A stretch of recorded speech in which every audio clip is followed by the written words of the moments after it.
Hello everybody, I'm Tom and you are watching me play Disco Elysium.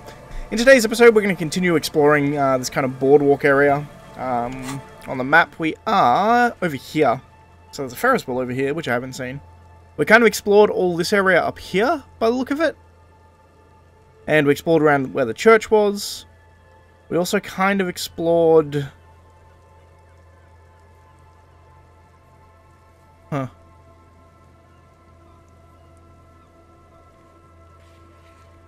This is Martinez.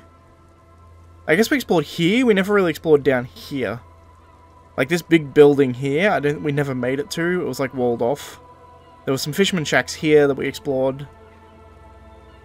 So we explored a bunch of stuff, but we haven't fully done it, I don't think. Also, this map is somewhat stylized because it's done as like a tourist attraction map, but... Anyway, let's talk to these guys. And Mikhail noticed the windows, especially with how there are no windows on the south side. This was to deal with. A blond man stands next to his son, pointing at the weather-worn ruins. He sees you approaching and smiles. You, officer, come to investigate the historic subtext of West Martinez? I was just telling my son about this building. Not many people appreciate the historic significance here. Very rich in hypertext. What was that about the windows before? Oh yes, so Mikhail. They had to deal with monitor glare, especially in the summer. They still had vector monitors back then. That was 49 years ago. Clever. So they didn't have windows on the south wall. Hypertext? Yes, hypertext. Young carp and the collection of cultural hyperlinks. Fair enough. You're talking about the building? Go on. Very important. Mikhail, say hi to the officer. He rests his hand on the boy's shoulder. The child stays hidden behind the hem of his father's coat, clutching on his Verm-themed coloring book. Mikhail's a little tired today. We spent all night trying to run Orbis on his radio computer. Have you heard of it? It's a programming language used in Grad. Quite tricky, but he wanted to play this Grad-made adventure program. We've been getting really into Verms lately. The man speaks in the artificial cadence of a professor, or someone who's been on too many radio shows. Good pickup. But I assume you're not here for giant worms when there are so many real things to see. Just as I was telling Mikhail before, this is where the Coalition landed in '08. We could be standing on what is the most interesting landmark in Revachol West. This man is your half-brother. You feel it. But why? Well, get a load of this guy. He really enjoys his trivia. The Orbis programming language was named after its inventor, Victor Orbis, a cybernetician from Grad. They run Vox in the Occidental countries. What's so fascinating about an empty old building? Aha! But it's not just any empty old building. He raises his hand and hand to his eyes to shield himself from the pattering rain. All three of you turn to admire the mural before you. What not a lot of people know is, this used to be the R&D department of Felt Electrical. And Felt, which now sells ink cartridges mostly, was once a top dog in the turn-of-the-century cybernetics boom. Hold on. What's R&D? Research and development. Look at the building looming over It here. looks old and weathered, with seagulls picking apart its stone and metal carcass. Bushy undergrowth has taken hold of the collapsed rooftop. Some kind of bird has set up a nest on a broken windowsill. I mean, I'll ask this question, but I know the answer. It's research and development. Apologies, it's an acronym for research and development. They don't use it anymore. He smiles brightly, laugh lines around his eyes. You're probably more familiar with RTD, Research and Technological Development. Mea culpa. You are not familiar with that one either. This man is a bookhead. I think I've heard of this Feld Electrical. That's not surprising. Only a vestigial ink cartridge and ferrotape manufacturer remains. I don't think, rather. They started out as a midway electronics outfit in Königstein 2 centuries ago. After an aggressive move to Revachol, Feld became a global player in the emerging personal electronics market of the pre-revolutionary era. Still, Tricentennial was beating them in business machines. But Feld had an ace up their sleeve, or should I say they were developing an ace up their sleeve. I'm mixing my metaphors here. What was that ace? It was here in Martinez, possibly in this very building, that they developed prototypes for a tape computer. Interesting. A tape computer. An elegant folding mechanism of rollers and ferrotape ribbons, portable enough to be a take-it-home solution. Revolutionizing business machines, possibly even bring them to the average consumer. Which is a feat of engineering even today's giants, Rehm, ICN and ZAM, haven't achieved yet. What happened? Indeed. What? The revolution! Unfortunately, their moonshot project never made it to the market. Feld's move to Revachol backfired. The revolutionary government liquefied their assets and expropriated those very advanced prototypes. Possibly from this very building, or one of the adjacent ruins. All of this was built by Feld, even the boardwalk. Wild Pines built Martinez proper as a resort for their middle management. Feld built this side of town for R&D. You're saying that Feld Electrical built this boardwalk? Yes, they even built a pleasure wheel, but that got destroyed in the war. A wheel! The kid looks wistfully to the horizon, as if picturing gondolas rising to the sky. Yes, to lure in their star engineers. This part of Martinez was nothing but reeds before Feld arrived.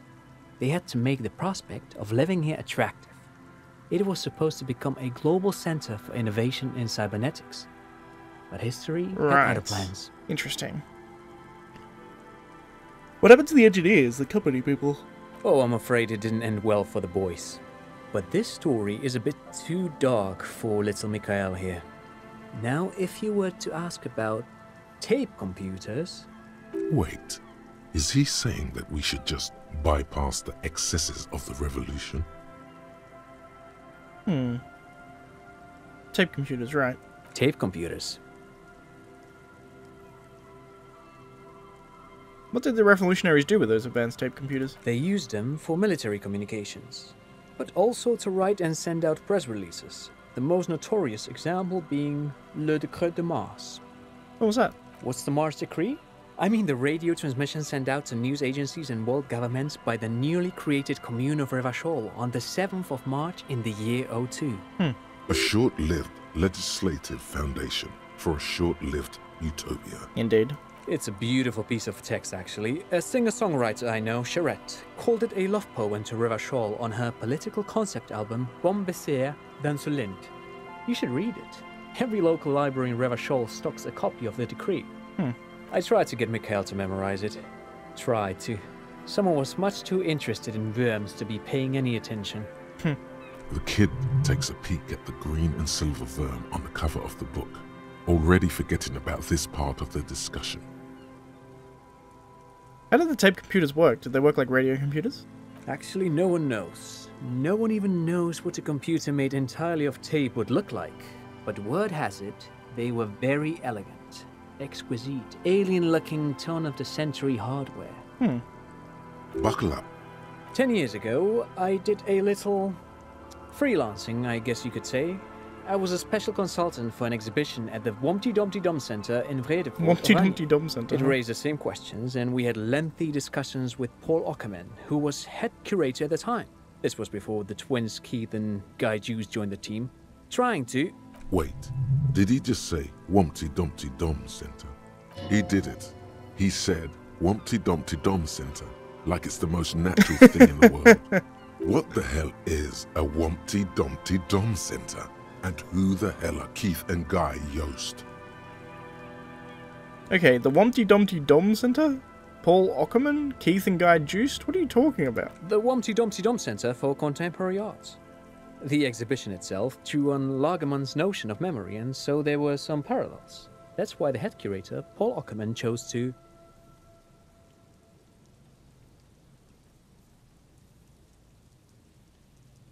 There is no place called the Wompty Dumpty Dum Center of Arts. In fact, I'm not.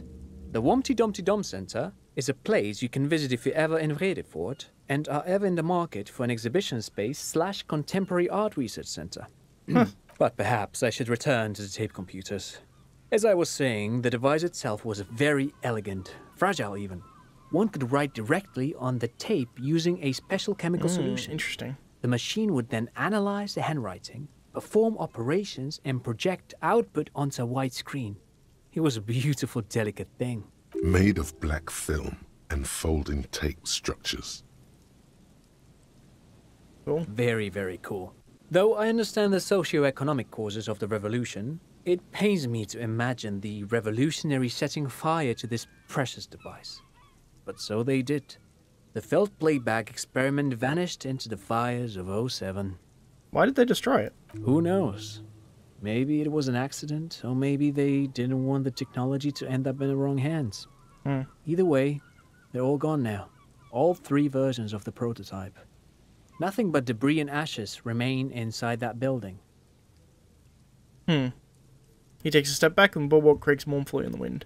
I wonder what's something else. But of course, what else?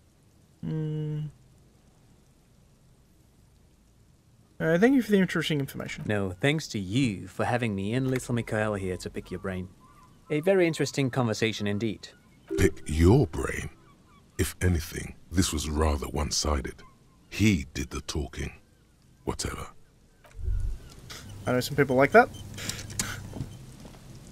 You see, a once bright mural towering above you.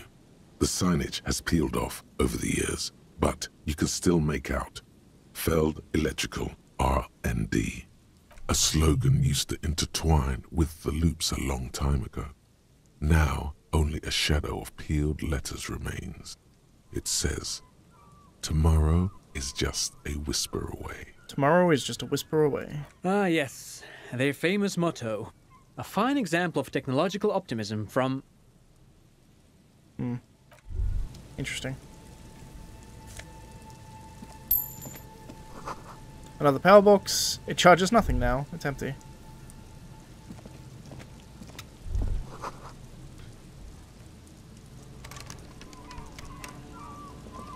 Good to know. So I think we've now cleared everything. Because I think this was where the cryptozoologists were. Right? Yep. So I've now cleared everything, I think. Which means I should be able to make my way back to the Whirling and Rags relatively quickly at this point. Just run past everything.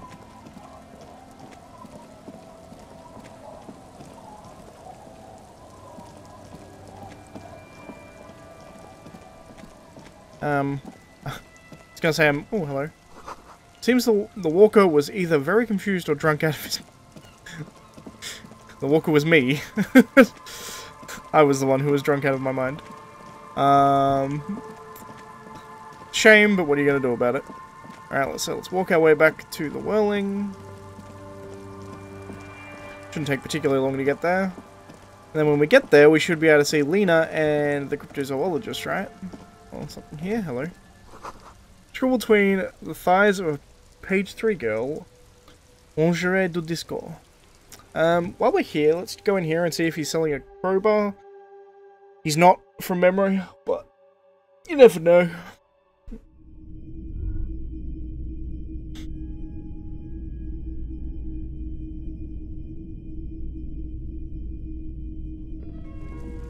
You see rows of toy soldiers guarding the rest of the trinkets displayed on the table.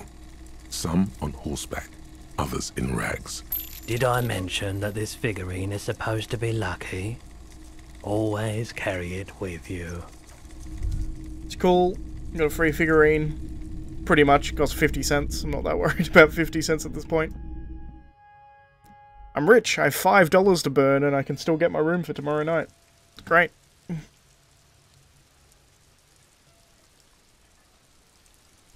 Alright, so let's head up.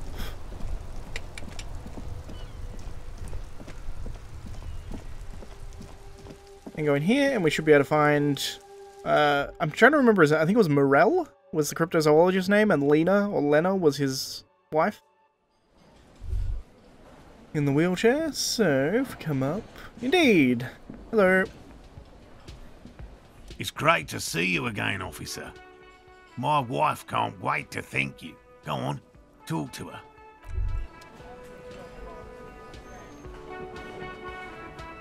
Oh, sweetie, don't even know how to thank you for finding my husband and helping him out. I hope we haven't been too much trouble for you.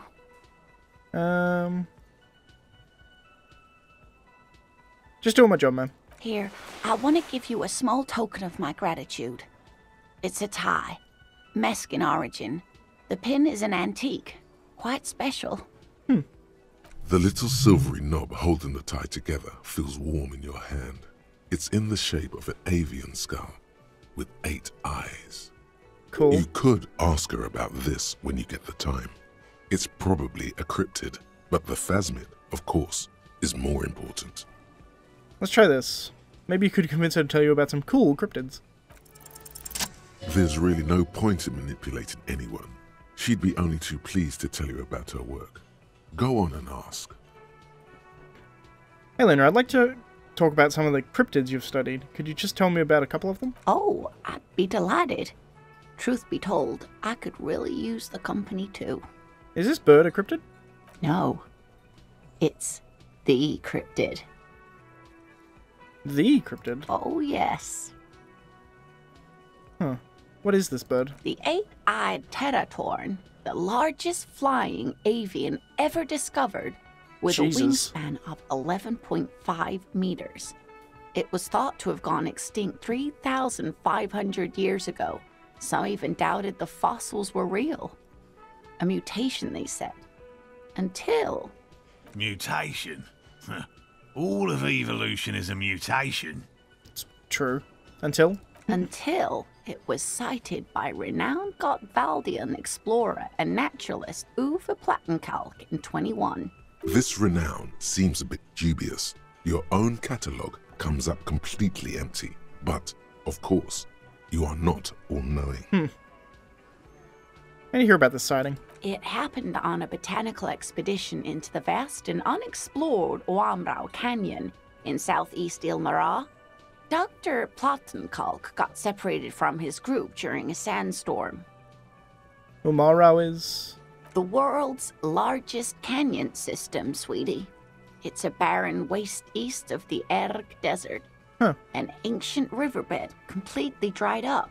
What happened? Alone in the blasted desert heat, the doctor wandered eastward, where man hasn't stepped foot in over 1,000 years, since the fall of Pericarnassus.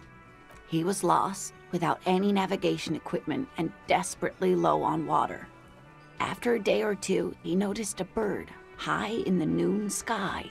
A great black bird. It seemed gargantuan. Every now and then, the bird would dive down to feed on an animal carcass somewhere on the horizon. But by the time Uwe got there, the teratorn had taken off already, and the carcass was picked clean. He was This following happened many times. Yes, or rather, hunting. A bird that big has a lot of blood in it, and he was dying of thirst. For many days, enough. Dr. Plattenkalk followed the teratorn until they reached a great canyon wall where the bird finally landed to rest. The professor climbed up there with a rock in his hand. He found the bird sleeping with his head tucked under its wing, a great black pile of feathers on the perch. So he approached, slowly squeezing the rock in his fist. Then the teratorn suddenly looked at him. He could see it had 8 eyes, 4 on either side of its skull, like a spider. And the man couldn't move. He was paralyzed, frozen into place with the rock in his hand. Whatever he did, he could not get closer to the bird. Presumably because of fear. The bird was controlling his mind. It kept him from approaching. He could step back, but every time he stepped forward, paralysis. Uwe spent 3 days trying until the bird flew away. How did he survive to tell the story? The 8-eyed teratorn was indifferent to him, as long as he didn't get closer than 2 steps. It even let him feed on some carcasses up there, and the 2 unfertilized eggs it left behind. An 8-eyed mind-controlling bird. Fuck yes. Absolutely, sweetie. Cryptozoologists have been tracing it ever since, but Wamrao is vast, mysterious, and holds many secrets. Modern radar telemetry shows great promise. We will confirm this one by the end of the decade, latest. So that was the last anyone saw of it? Sadly, yes, but there are numerous reports of 8-eyed bird skulls from Il Mara. And then there's the striking resemblance to the Pericarnassian imperial eagle, an ancient heraldic symbol that is hard to pass off as coincidence. The imperial eagle, too, had 8 eyes. Not really. It's just stylization. The way they drew eyes. It's not a zoological drawing. Well, exactly. Very, very hard. This one's very famous. Everyone knows it. People will be looking at that tie on you and thinking, that man is into cryptids. So, what else do you want to know? What's the biggest cryptid? That would be the giant of Kokonur. The giant lives in the most arid parts of the vast Kokonur Desert in South Samara, casting a strange light across the barren wastes. What do you mean strange light?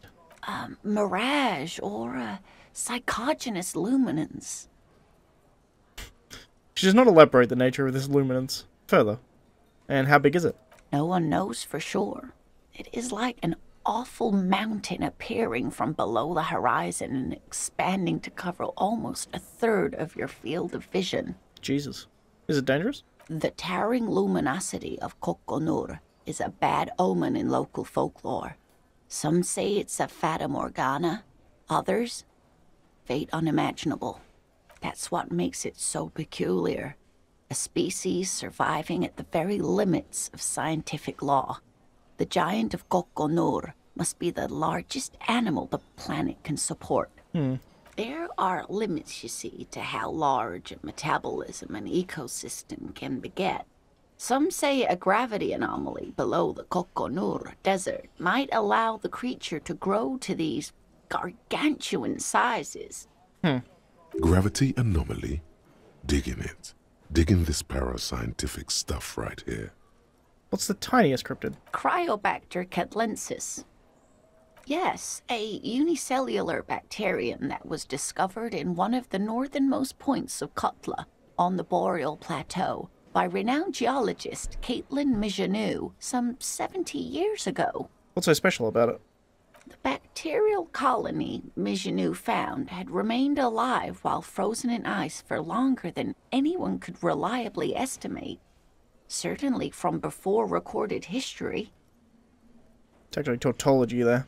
Recorded history is... Well... I mean, history by definition is the recording of events. So recorded history is somewhat tautological. Mijanou disappeared shortly after injecting herself with the bacteria she had brought back to study. No doubt in hopes of prolonging her own life. She injected herself with it? Yes. The bacteria had survived in the ice since times immemorial. It is not hard to see where she could have gotten the idea. It's not hard to see where she got the idea, it's hard to see why you would actually go through with it. You mean there's an immortal geologist wandering the world? Yes, and she's quite mad, too. After she treated herself with the bacteria, she stopped aging, but also became increasingly eccentric and irascible, so that even her oldest friends were forced to pull away. We can assume that she has been living somewhere in the wilderness for decades now, all alone except for the Cryobacter catlensis coursing through her bloodstream. What's the most dangerous cryptid? The gnome of Jeroma. Sounds terrifying. Oh, yes. None of its victims survived. Grieving relatives never even found their bodies because the gnome's venom dissolved organic tissue. What does this cryptid look like? It was reportedly a small creature with webbed fingers and a protruding forehead and a gangly little thing. Quite scary to look at. A couple of campers found it when it was already dying. They heard an odd wailing in the woods and followed the sound. They were scared and wrapped it in tarpaulin to suffocate it. It still took the gnome of Jeroma an entire day to die. Any photos of it? Alas, no. And the first scientist who got his hands on the creature's corpse put it in a jar of formaldehyde, thinking that would detoxify the gnome's venom. Let me guess, it dissolved it. Instead, all the venom leaked out of the creature's teeth and into the surrounding liquid, dissolving the creature itself. A poetic end, perhaps, but a real loss for science. Alas, always alas, and then it was gone. Isn't that overly convenient? Mm-hmm. It seems very convenient, though it just disappeared and nothing like it was ever seen again. I understand your skepticism, but that's what happens with things that are rare and stand out. Their disappearance is most memorable, and they are least likely to be found again. Are there any invisible cryptids? What an interesting question. And the answer is yes, there are. What's that? The Col de Mama d'Aqua, or Thin Whisper of Sound. And that's precisely what it seems to be. Self-replicating sound waves, invisible and intangible. It's very afraid of us, which makes it incredibly difficult to track. Col de Mama d'Aqua can also be translated as a whisper light and low. A whisper light and low. Yes, that's another translation. They're both quite lovely, aren't they? Although the low part is a little ironic. The Col de Mama d'Aqua makes, or rather is, such a high-pitched sound that other animals, including humans, can't hear it. It could be everywhere all of the time, and we wouldn't know. How can an animal be a sound? Many scientists have asked the same question. Some have claimed that it isn't itself a sound, but a tiny corpuscle that emits sound waves. But there's no evidence to support this theory. What evidence is there that this animal being a sound? Plenty. It's the evidence that led to its discovery. In the 1920s, a group of Areopagite ornithologists, that is, scientists who study birds, were trying out a new recording technology for capturing sounds outside the range of human hearing. When playing back recordings they had made in the foothills of the Ea mountain range, they noticed certain anomalies, patterns that seemed random at first, but on closer examination were consistent with the waveforms of songbirds. Songbirds. The scientists soon discovered they could track and even predict what appeared to be feeding, mating, and migration patterns based on sound waves in a strictly delimited range of ultrasonic frequencies, even higher than those of the highest pitched bat calls. Interesting. They realized that they had discovered a new species and called it the Col de Mama d'Aqua, after the Paracanassian name for the voice of God, which is said to be very silent. That's interesting. They grew quite obsessed with these little birds. Even though they couldn't see them, they could distinguish among individual birds and even began to name some of them. Name them. Sequester, Time, Joscan. Those are but some of the Mama d'Aqua they followed individually. Interesting. It's possible that... I mean, I'm putting logic into a ridiculous notion in the first place, but these... Essentially, they were detecting ultrasonic sounds, and they were linking them to the same kind of patterns that the songbirds were doing. It's possible they were just normal songbirds that also made that sound, as well as their regular song. Could it be here, right now? It could be. As I said, it could be everywhere. And we wouldn't know any better. It could be ringing all the days of our lives, and nights.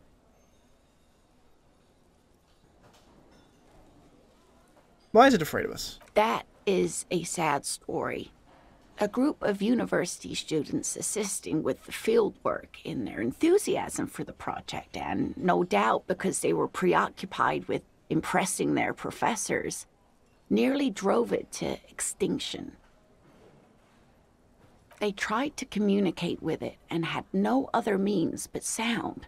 So they started sending out sound waves at frequencies they thought might match the Mamadakwas. And what happens when a sound wave meets another sound wave of the same frequency, dear? Destructive interference.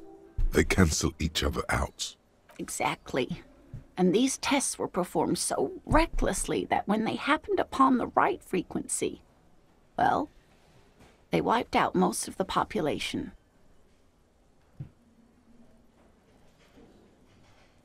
Excuse me. You may hear a cat meowing. After that, He's being a little the shit at the moment. corpuscle appears to have migrated elsewhere. There have been recordings of anomalies similar to those spotted in Ea, but they've been few and far between. It's impossible to confirm the presence of any stable Koltamamadakwa population anywhere. What about... What about what?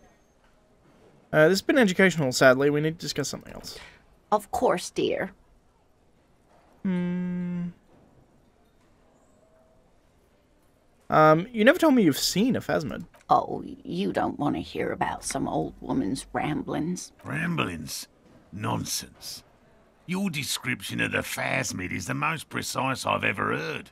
But, darling, I didn't even get the size of it right. Measuring things is important. How did she get the size? You were a child, my dear. Really. It's extraordinary what you were able to describe. Now go on. Tell our friend about it. He's proven his interest in the field. Well, it was summer. I was building a racing track out of sand on the beach near a tall stand of reeds. Quite a tall one. Many times my height, I remember. When, all of a sudden... Where was this and how old were you? I'm getting ahead of myself. I was 5.5 in Betancourt in the suburbs. My grandmother had a summer home there. Betancourt got bombed in the war. It used to be quite near, circa 20 kilometers from here. What happened? The strangest moment of my life. I looked up and one of the reeds moved. Not like a plant, but like a living thing. It stood up and looked at me. Its body unfolded like some antique toy. I've never seen anything like it. I didn't know this can happen, so I reached my arm and touched the thing. It felt just like a stalk of reed, but it moved, swaying, towering above me. After a while, 20 seconds, a minute maybe, it left, went into the reeds. Did you follow it? I tried, but I was only a child. There was mud and high water. I couldn't see it anymore. I was just standing there knee-deep in mud, looking around me. Then what? I ran back home to my grandmother and asked her if reeds could walk, and told her they were looking at me. Of course, she just laughed at me, but I knew what I'd seen. For years, it was a story I told at parties when I wanted to impress boys. That sort of thing. Of course, most people just took it as a strange, amusing anecdote. So did I, honestly. But then I met Morel. We were on a date. Can you imagine? She tells me a story, and it's the most detailed report of the Insulindian phasmid I've ever heard. The sounds. She told me it hissed. It did, yes. Like reeds in a gust of wind. The way it moved, the colour. How some of its limbs were white, like marble. It matched perfectly with what I know from other accounts. It was amazing. If it weren't for Lena, I might have given up hope years ago. It's no exaggeration to say that she restored my faith in my profession.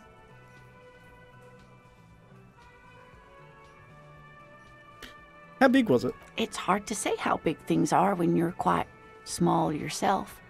To me, it seemed to be taller than I was then, but that's probably not the case. What if it is the case? Its limbs are white? Not all of them. There is some white coloration reported, along with beige, where the camouflage ends. You're on a date? Our first, yes. The glance is tender, yes, but tempered by something else. A thought she can't express, even to him. Interesting. Maybe you imagined it. How could she? Who imagines this? She didn't know about the phasmid. This is the main thing here. What makes it a confirmed sighting? She had no previous knowledge of the insect. So she couldn't have made it up, or imagined it. Potentially. I mean, it could be coincidental. That's true, yes. I'm almost certain neither my mother nor my grandmother knew of it. It was only when I started telling my story as a teenager that boys would tell me, Lena, you trying to tell us you saw the Insulindian phasmid out there in those reeds? Get out of here. They just give me a cider and ruffle my hair and tell me to stop dreaming. But I saw it. Thank you for sharing this with me. You're welcome, sweetie. I do appreciate the chance to relive it whenever I get one. It was just such an impossibly sunshiny day. So warm. It's all for now, man. Well, that's nice. We can talk to them again in a second. By which I mean next episode, because we're at 36 minutes. God damn, that... I don't know how that took so long. Anyway, if you liked the video, please leave a like. If you're not subscribed, please consider subscribing. And as always, thank you for watching, and I shall see you next time.